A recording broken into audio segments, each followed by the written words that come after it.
Bismillah ar-Rahman ar-Rahim. Assalamu alaikum wa rahmatullah. This is Dr. Halima, and today's lecture is number 13. This, I hope it will prove interesting to you and challenging at the same time. Now, as usual, the title of the lecture is Cultural Problems in Arabic English Translations. As usual, we will go through the following points: the learning outcomes of this lecture, and then we will talk about the concept of culture, and then we will mention very briefly something about the relationship between culture and translation, and then we will end the lecture by giving examples of cultural problems so that you know what kind of problems they are. And we will take examples only from, let's say, political and administrative problems, and religious problems, literary problems, and ecological problems. So from each category, I have chosen an example, just to give you a flavor of this type of problems. Now, the learning outcomes, of course, you know, by the end of this lecture, you should be able to recognize the cultural translation problems at different levels. And then you should be able to develop your own strategies to solve such kind of problems. So hopefully you will end up with something useful today. Now, the concept of culture. People say different things about the concept of culture. Now, I have given you three concepts, or three definitions of culture, or three ways of how people look at culture. Now, in 1871, for instance, Taylor, is a big scholar. He defines culture. What is culture? He defines it as a complex whole. A complex whole which includes knowledge, beliefs, art, morals, laws, customs, and many others, or any other capabilities and habits acquired by a man as a member of a society. So this is culture, according to Taylor. This is one concept. Now, the second concept, I mentioned it earlier in one of these, I think lecture number 7, about Newmark's definition of culture. Now, he defines culture as the way of life and its manifestation that are peculiar to a community that uses a particular language as its main means of expression. So it's a way of life according to Newmark. Now, I have included Al-Jundi definition or comparison or differentiation between culture and civilization to give you an idea again what culture could mean. Now, according to Al-Jundi, he's an Arab scholar, makes a distinction between culture and civilization. According to him, culture involves beliefs, customs, traditions, laws, and value system. Whereas civilization involves the progress, development at the level of scientific inventions, technology, industries, education. So there is a distinction between culture and civilization. Civilization has something to do with progress and advancement in technology, in industries, in education, in scientific inventions, whereas culture has something to do with beliefs, customs, traditions, habits, the value system, you know. So you need to understand what we mean by culture. Very important to be able to solve the translation problems, you know. So this is very briefly about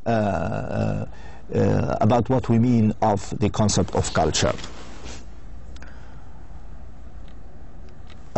Now, culture and translation. Now, I've given you this piece of information in lecture number 7 when we talked about the culture and translation. If you want to know more details about the relationship between culture and translation, please refer to lecture number 7. But I've mentioned this just to remind you of the main categories of culture. And when you are talking or when you are thinking translation, you need to think of the following categories. Categories involve ecology. Ecology, you know what we mean by ecology. You know, anything related to flora, the plants, or fauna, to animals, or winds, planes, and so on. And then the material culture related to food, clothes, and houses and towns, and so on. And social culture and organizations, including political and administrative, religious and artistic, and gestures and habits. Now, these are categories.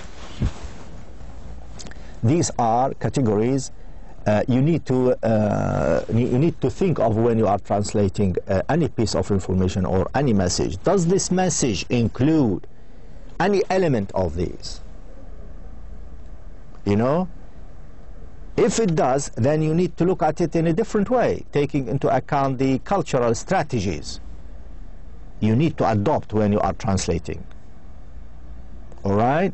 Now, this is very briefly about the relationship between culture and translation, or where culture stands with translation. Now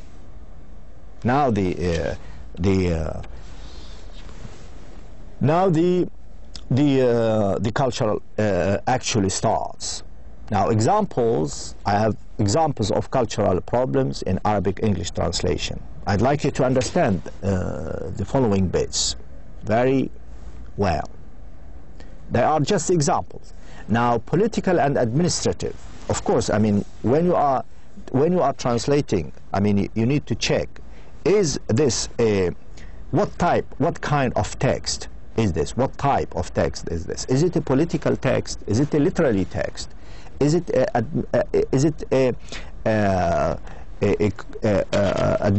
scientific text? Is it a technical text? You need to identify the discourse, the text in front of you.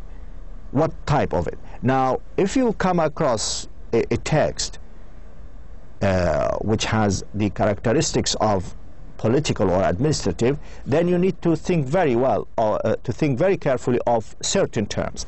Now, political and administrative problems, I mean, this type of examples, or this type of text relating to politics and diplomacy. So you have an article from the Times or the Guardian, you know, it's politics and diplomacy. Now, difficulties in translating such text arise from expressions, you know, and terms which have cultural connotations, you know, attached to them, and no direct equivalent to them in the other language. Now, if we want, for instance, to translate the term ashura. Now, the term ashura is in Arabic, it has political features, has religious features, and has diplomatic features. Now, in Majlis al-Shura, for instance, how would you translate into English Majlis al-Shura? Would you say Shura Council or Consultation Council? This is something for you to think about, because in English there is nothing called a Consultation Council. In English, the word Shura, you know, doesn't have a direct equivalent in English. Why? Because it has cultural association. Now, some people might say, oh, well, doctor, what do you think of Parliament? I mean, the Parliament in England, they have their own Parliament. You know, no, it doesn't work like that. The Parliament, now, the English word Parliament is not enough. Is not enough. Why? Because, look, because it lacks the religious implication attached to the Arabic word Shura. So the parliament, the name parliament, although it looks like, you know, a council, you know, but it doesn't have the same connotations or cultural connotations, especially religious connotations. So this is just a little example about the difficulties and problems a translator might face when he or she translating text related to politics and diplomacy. Okay? Now A. Now B is the most difficult type of translation, or the most difficult type of text to be translated from Arabic into English or from English into Arabic, because it is really, it has something to do with something very sacred, whether to Arabs or to Westerners, or everybody has his own beliefs, his own religion, and so on. So you need to think very carefully about this type of translation. Now, religious examples involve terms and expressions or text relating to the Quran, to the Sunnah of our great Prophet Muhammad ﷺ, and any other religious text. So this is what we mean by religious examples or religious text. The difficulties now arise from terms or expression that have cultural connotations or cultural association.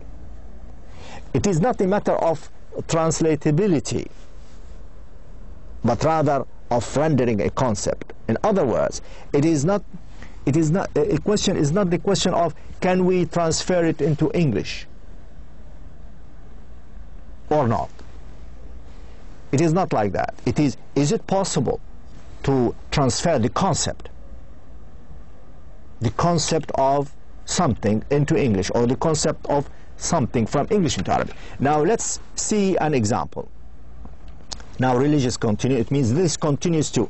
Now if we want for instance to translate أعوذ بالله من الشيطان الرجيم بسم الله الرحمن الرحيم ولا تقربوا الزنا إنه كان فاحشة وساء سبيلا. Now I have given you examples of four examples translated by one Dawood, and his translation of the Quran 1956, and then Arbery 1964, and then Abdullah Yusuf Ali 1934, and Yüksel 2010.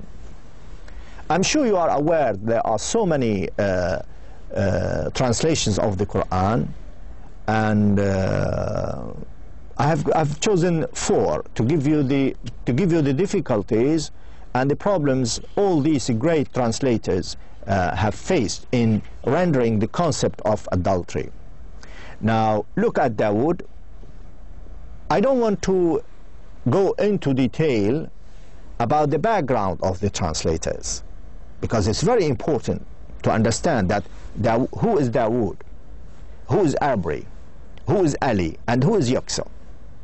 Dawood is an Iraqi, I think of Jewish origin, Arbery a Christian, Ali Pakistani Muslim, and Yüksel is a Turkish Muslim.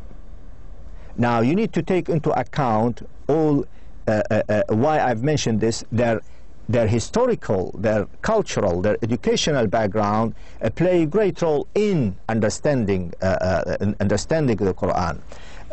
Now look, Dawood says, not commit adultery, you shall not commit adultery, for it is foul and indecent. And approach not fornication. Arbery said, and approach not fornication, surely it is an indecent and evil as a way. Ali says, nor come near to adultery, for it is a shameful deed and an evil, opening the road to other evils.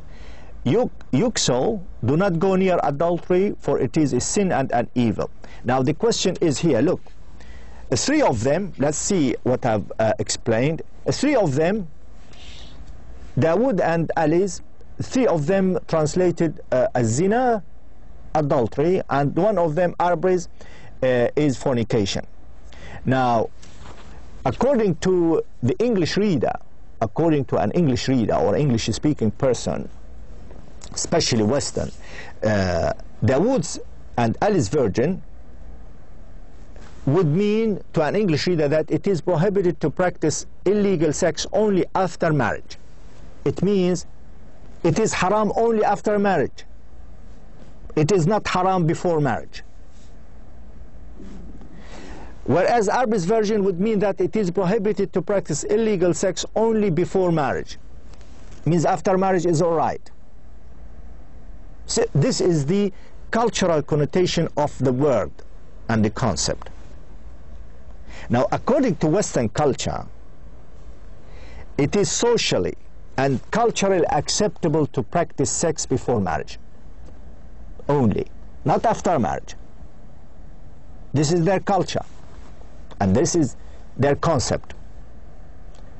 Now, looking at the examples above, it seems that their English version, their English versions, Arbery, Dawood, and all of them, seems to have distorted the picture of the Islamic principle, which considers any illegal sexual intercourse, whether before or after marriage, is strictly prohibited. In Islam, as you know, any illegal sexual intercourse is haram, whether before marriage or after marriage. Now, how would you combine this concept?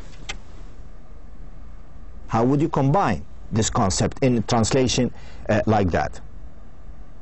I would, before I end up, just to give you an idea how you could go about a problem like this, you could say, for instance, Ali, nor come near adultery nor fornication. You know, you can do not commit adultery or fornication. Both. You need to combine these two terms in a translation like that to give the English reader that we Muslims and the Quran prohibits fornication, which means practicing sex before marriage, and adultery, which means practicing sex after marriage illegally.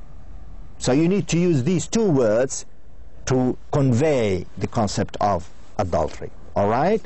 This is very important. This is just an example. This is due to lack of time. I won't be able to continue explaining so many things about these translations. I have my own reservations about the available translations of the Quran. So you need to be very careful when you read something like that in English or in French or in Japanese or in Urdu. So you need to be very careful, and because you know it is not a translatable. The Quran is not a translatable. No way. No way. Because you know that it is the word of Allah subhanahu wa ta'ala. Now, let's go to the another example, literary example. Now, literary examples, again, this involves the translation of literary prose and poetry. You have drama, novels, poetry, and essays, and so on. But again, literary problems are very common, and no matter how skillful the translator may be, he or she, they might still fall victims to problems of this sort. Why? Because they have because these literary terms have their own cultural and social associations and connotations. Now, I'll give you an interesting example. I don't know whether some of you have heard of this verse by Al-Mutanabbi. Now, Woodhouse, He's a literary man, a scholar, and translated the following line of Al-Mutanabbi's poetry. But you can see كأن الأسود التي فيهم غراب حوله رخوم وبوما. Now look at how he translated them, how he translated this line. As if the Nubian blacks were crows, around them vultures and owls. Now, Wormhout, he doesn't overlook the cultural and historical association and connotation Al-Mutanabbi wanted to attach to this poem, or to this line of his poem, but even he makes he pluralize. You know, look at the for instance, كأن الأسود. الأسود in Arabic is singular, you know, and he makes the plural. How come? So this is one mistake. Now this is not the only mistake. This is a linguistic mistake. We are not concerned with it now. But look at what he made a big mistake by forgetting about the cultural and this historical knowledge of the owls. I mean, what is the connotation of mentioning an owl? Of if you say he has a face of an owl, or she has a face of an owl, in Arabic is very, you know, very rude, you know, and offensive. Now, his translation distorts the meaning and doesn't convey the same conveyed message in Arabic, because Al-Mutanabbi, when he wrote this poem, he wrote it to as a satire, you know, for Kafur al-Ukhshidi. He didn't like Kafur al-Ukhshidi because he didn't give him a piece of land to rule. So he wrote him this poem, you know, criticizing him, and he fled. He fled the country. He left Egypt and came back to Syria. Now, the Wormhout didn't know, or doesn't seem to know, the historical and the cultural features of this poem. And the owl, when an owl is used in Arabic, it is generally used to refer to bad omen and bad luck. But in English, it is not necessary. On the contrary, in English, the owl is used to refer to wisdom and sometimes love, to be honest. Prince Andrew, when he got married to Sarah, now they are divorced, as you probably know, he gave her a token of an owl. Why? Because he thought it was a symbol of wisdom and love, of course, according to this particular example. So now this is about literary. As I said before we move on, this is an example about the literary problems that you might face. So you need to be very careful about the historical, the social, the cultural connotations, associations attached to a certain terms. All right? Now we come to ecological. Ecological, as I said, do you remember lecture number 7, the culture and translation? So you can refer to it if you want more details about what we mean by ecology or ecological problems. Now, ecological, this involves terms and expressions and text relating to what? To flora, means plants, fauna means animals, a climate, you know, climate plains, hills, downs, plateaus. This is what we mean by ecological features or ecological examples or ecological expressions. So you need again to find out what kind of, do we have any ecological features here which might cause problem for me as a translator. Now look at Shakespeare's poem. It's a well-known poem, To His Love. Now I have chosen this example to demonstrate to you the serious mistake the poet made when he translated, or when she translated this poem. Now Shakespeare says, "Shall I compare thee to a summer's day? Thou art more lovely and more temperate." Perhaps if you are, the majority of you, if you have done poetry, then you might, or you must have read this poem. Now look at Fatima al-Naib. She is a poetess. She's a poetess, and she's qualified, by the way, to translate poetry. But again, she, look at how she translated it. ماذا يقارن حسنك المغري بصيف قد تجلى وفنون سحرك قد باتت في ناظري أسمى وأغلى. All right, it sounds poetic, it sounds fine, it sounds all right, but look at it. If we back translate it into English, look how it looked like. Who could compare your glamorous beauty with a divine summer? And the arts of your beauty appeared in my eyes lovelier and more precious. I have back translated this. Now look at the difference between my translation of this and the original of Shakespeare's. Shall I compare thee to a summer's day? Thou art more lovely and more temperate. By the way, look here. Art doesn't mean arts. This is an old form of R. Thou art means you are. But it's archaic, very old English.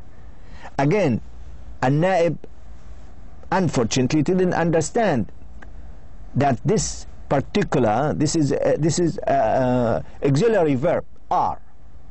You are, he is, so you are more lovely and more temperate. But during Shakespeare's time, there were not are used, and so she thought that thou art means fanoon. See, this is a very serious mistake. I understand she might not know, she might not have known the English auxiliary verb, but there is another serious problem.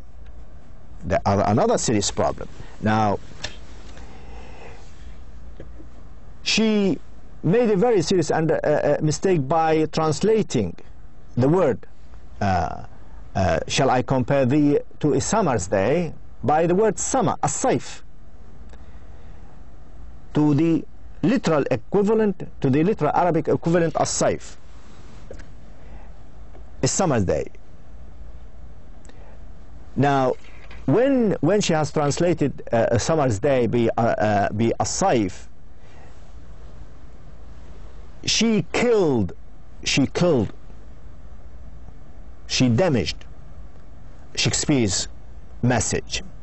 Why? Because the message Shakespeare wants to pass to the reader is that, look, my love is as pretty, as beautiful, as lovely as this summer in England, not as this summer in Saudi Arabia, not as this summer in Kuwait, scorching summer,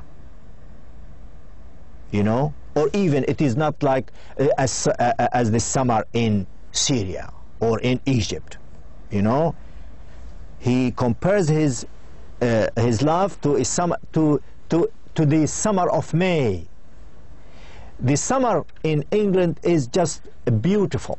It is just like spring in let's say Saudi Arabia, or in the Arab world in general, or in Syria in particular. Now, the significance of the summer is different to an Arab person from the significance of summer to an English person. Okay? So this is very serious. Now, to give you an example, look at a little comparison between English summer and Arabic summer. Look, English summer is a symbol of beauty and loveliness. Arabic, the summer is not a symbol of beauty or loveliness. Summer in English is about 1-2 months. The summer in the Arab world, and especially in Saudi Arabia or in the Gulf, about 3-4 months. Summer. It's long. In England or in the UK, cool and temperate. In the Gulf or in the Arab world, dry, humid, and hot. So in Dammam, for instance, it's humid. In Riyadh, dry and hot. Now, the effect the reader gets from this poem is positive, psychological effect. He feels good about himself or about herself, because the poet, Shakespeare, makes her live a summery day. Whereas, you know, negative, I mean, when I read it like من ذا يقارن حسنك المغربي صيف قد تجلى, well, I mean, a صيف in the Arab world is not that pretty, is it? It's hot, humid, sweating, and all this. So it has a negative psychological effect. Now, I have suggested or I suggest to you a substitution approach to a problem like this. If I was a naib, I would have translated the word الصيف بربيع قد تجلى. Imagine if you said من ذا يقارن حسنك المغربي بربيع قد تجلى. Ya salam. She would have successfully achieved the message, because look, a little comparison between English summer and Arabic spring. English summer, symbol of beauty and loveliness, and Arabic spring is symbol of beauty and liveliness. In spring we are, you know, we feel good, we feel lively, we feel fresh, we feel happy. Now, the length of the summer in England very short, and the length of the spring is very short. Whether here in the UK, whether here in the kingdom, or in Syria, or in Egypt, anywhere in the Arab world. And in the summer, cool and temperate, and again the spring in the Arab world is cool and temperate, even in Iraq. And positive psychological effect, positive psychological effect. You know? So this is just a demonstration, this is an illustration to you of serious practical problems in cultural features of the text of Arabic and the English text as well. Now, before I move to a different point, I have given you this task. This task, you do it yourself. The question is, find the ecological feature and attempt to translate the following example into English and explain the translation approach or strategies you are using. Now, please don't misunderstand me. This is not the type of a question we will give to you in the exam. No, no, no, no. This is just a little something for you to think about. Can you do it? Can you translate this line? أحبها وتحبني ويحب ناقتها بعيري. Can you translate it into English? So this is a little task. If you could do that, I would salute you. All right? This is just for you to imagine and to practice or to discuss online between you and, you know, with your colleagues, with your friends. How would you translate this? And then if you are interested, you know, pass your translation to me, and then I will be really impressed, very impressed if you really manage to translate it. I have already explained to you all the problems relating to cultural and linguistic features. Now, before I finish, I would like to stress on the importance of these 2 points. When dealing with culture in translation, you need to be aware of the following: the contextual factors and the translation procedures.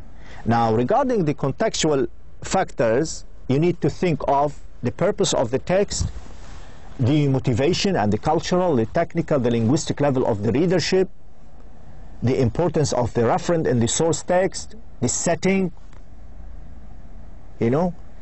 And then you think of the procedure. What kind of procedure I need to take?